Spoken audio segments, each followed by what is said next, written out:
Hello everyone, আসসালামু আলাইকুম। Sweeties ব্লগে আপনাদের সবাইকে স্বাগত জানাচ্ছি। কাছে এবং দূরে, দেশে এবং দেশের বাইরে। এই মুহূর্তে যে যেখান থেকে আমার ভিডিওটি দেখছেন, আশা করি সবাই আলহামদুলিল্লাহ সুস্থ আছেন। আমরাও ভালো আছি, আলহামদুলিল্লাহ। তা একটি ব্লগ ভিডিও নিয়ে চলে এলাম। তো এটা হচ্ছে দুপুরে রান্নাবান্না। অল্প স্বল্প রান্নাবান্না করেছি। আর এটা হচ্ছে এখন বিকালের জন্য আমি প্রিপারেশন করছি। ওই যে বলেছিলাম যে আমার ননদের বাচ্চারা এসেছে, ননদ এসেছে। তো যার কারণে চেষ্টা করছি কিছু না কিছু তৈরি করে খাওয়াতে ওদেরকে, ওদের পছন্দ মতো। তো রান্নাঘরে আমার ছেলে এসে জিজ্ঞেস করে গেল আমি কী তৈরি করছিলাম। তো মিট বক্স শুনে খুশি হয়ে গিয়েছে। আচ্ছা, এখানে আমি গোলমরিচ গুঁড়ো দিয়েছি, লবণ দিয়েছি, আর তারপর হচ্ছে মরিচ গুঁড়ো দিয়েছি, আদা রসুন বাটা দিয়েছি। দিয়ে এটাকে এখন সয়া সস দিয়ে দিচ্ছি, ভালোভাবে এটাকে মেখে নেব।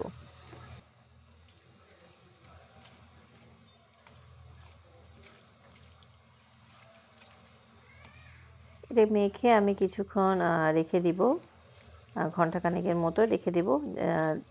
এখনও অনেক সময় আছে বিকেল হওয়ার। তো আমি একটু আগেভাগেই করে নিচ্ছি, কারণ হচ্ছে শীতকাল দেখা যায় যে সময়টা একদম চোখের পলকেই চলে যায়। তো এখানে একটা মেয়োনিজ তৈরি করব আমি।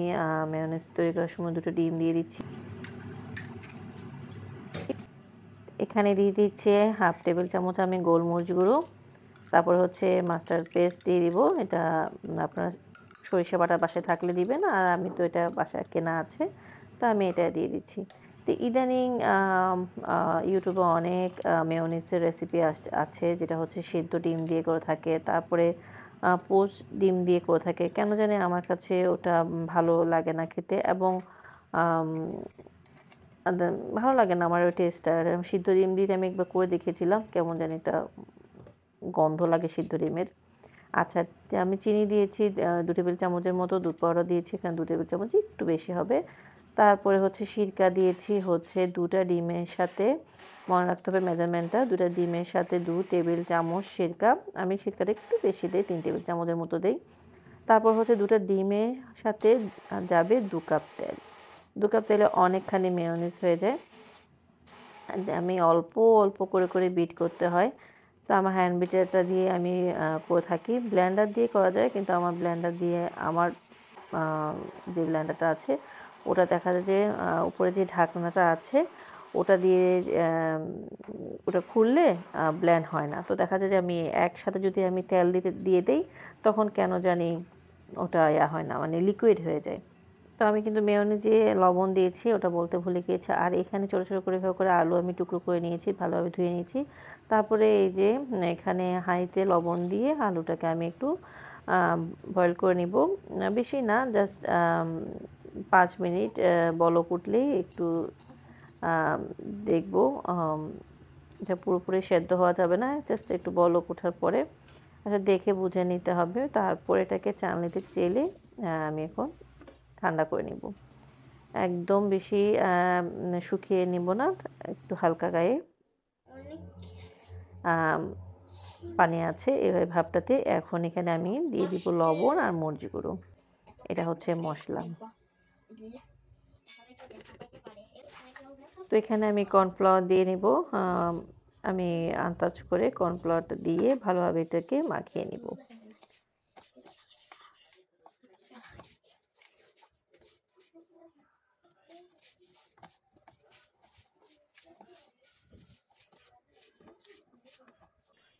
তো ফিরে এলাম, আর কিছুক্ষণ পর এটা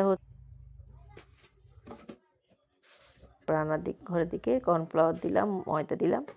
ময়দা আন্দাজ করে দিয়েছি, হাতের আন্দাজে কতটুকু দিয়েছি এখন আসলে পরিমাণের উপর ডিপেন্ড করে। কর্নফ্লাওয়ারটা দিয়েছি ক্রিস্পিনেসের জন্য। এভাবে করে ওটাকে ভালোভাবে সব কিছু দিয়ে মাখিয়ে নেব। তো এদিকে তেলটা গরম হয়ে গেল, তারপর আমি অল্প অল্প করে এখানে চিকেনগুলো দিয়ে দিচ্ছি, একটা একটা করে দিয়ে দিচ্ছি, যাতে একটার সাথে একটা না লাগে। একসাথে দিলে দেখা যাবে যে লেগে যাবে একটার সাথে একটা, এই জন্য আমি আলাদা আলাদা করে দিয়ে এভাবে করে এটাকে একটু কড়া করে ভেজে নেব।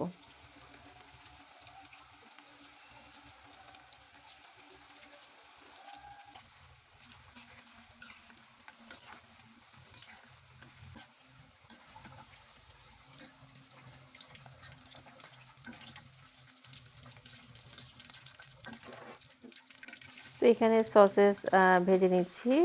এখানে একটু এই তো সসেসগুলো তেলে দেওয়াতে একটু ফুলে উঠেছে, এবার এটাকে তুলে নিব।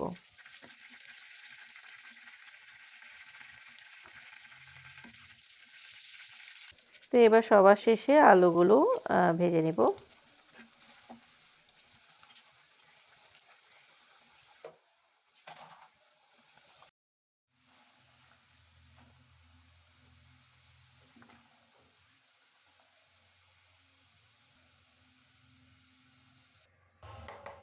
তো সব তো ভাজা পোড়া হয়ে গেছে, এখন হচ্ছে একটা সস তৈরি করা একদম সিম্পল। তো পরিমাণ মতো মেয়োনিজ দিয়ে নিয়েছি, আসলে প্রত্যেকটা জিনিসের উপর ডিপেন্ড করে সসটা দিতে হবে। তবে মেয়োনিজ নিয়ে নিলাম, তারপর সস দিয়ে দিলাম, টমেটো সস দিয়ে দিলাম। তো এবার দিলাম হট চিলি সস দিয়ে ভালোভাবে এটাকে এখন নাড়াচাড়া করে নিব, মেখে নিব।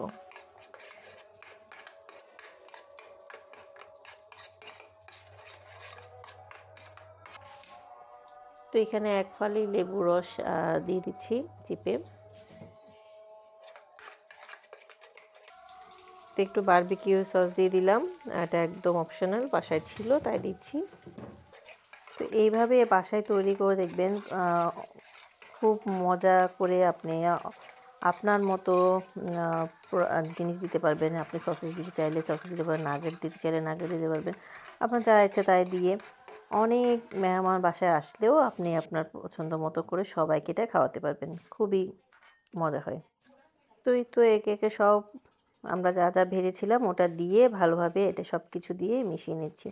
আর এই সসের পরিমাণটা আপনাদের উপরে, আপনারা চাইলে আরেকটু বাড়িয়ে দিতে পারেন, মেয়োনিজ আরেকটু সব কিছু বাড়িয়ে দিয়ে দেখবেন খেতে কিন্তু খুবই মজা হয়। তো এই পর্যায়ে আপনারা যদি ওভেনে আপনারা যদি চান চিজ দিয়ে বেক করে নিতে পারেন, তাহলে ওর টেস্টটা কিন্তু অন্যরকম আসবে। তো এখানে আমি ছোটো ছোটো বাটি করে নিচ্ছি, তা আমার কাছে তো আর বক্স নেই, তাই ওদেরকে নাস্তা দিয়ে সবার জন্য 10 ওরা বাসায় নাস্তা দিয়েই চলে এসেছে। এখানে এসে আমার একটু ফুচকা ভেলপুরি দেখে খেতে মন চাচ্ছিল, কিন্তু আসলে একদম মজা ছিল না। তো সন্ধ্যার বিকেলের থেকে এখানে আসলে মহিলাদের জন্য হাঁটার কোনো উপায় নেই, আর ছুটির দিন হলে তো মানে কি বলবো, এখানে অনেকগুলো কাচের সিরামিকের দোকানগুলো বসে। একটু দেখে চেক করে নিতে হয়, একটু ডিফেক্ট থাকে, দেখা যায় যে একটু ভাঙা থাকে, ওটা ওরা গ্লু দিয়ে লাগিয়ে রাখে। একটু চেক করে করে দেখতে হয়, কিছু কিছু জিনিস একদম ফ্রেশ আর কিছু কিছু জিনিস একটু ডিফেক্ট থাকে। কিন্তু দাম এখানে ভালোই আছে, এত বেশি না, দাম মোটামুটি রিজনেবল আছে। তো আমরা দেখছিলাম সব দিক থেকে দেখা শেষ করে দেখছি সারিবদ্ধভাবে অনেকগুলো দোকান বসেছে, এর মধ্যে পুলিশ এসেছে, পুলিশ দৌড়াদৌড়ি শুরু করে দিয়েছে, এরা জিনিস গুছানো শুরু করে দিয়েছে। এই তো তা আবার এই পাশ থেকে আমরা কিছু বাটি নিচ্ছি দুজনে মিলে। 150 না 200 বলছে না, 300 এটা সাইজ বড় দেন মামা, আমি 300 আর এটা 500 দেই, হবে না? 250 টাকা নেবেন? হ্যাঁ 250 আর কত হইছে?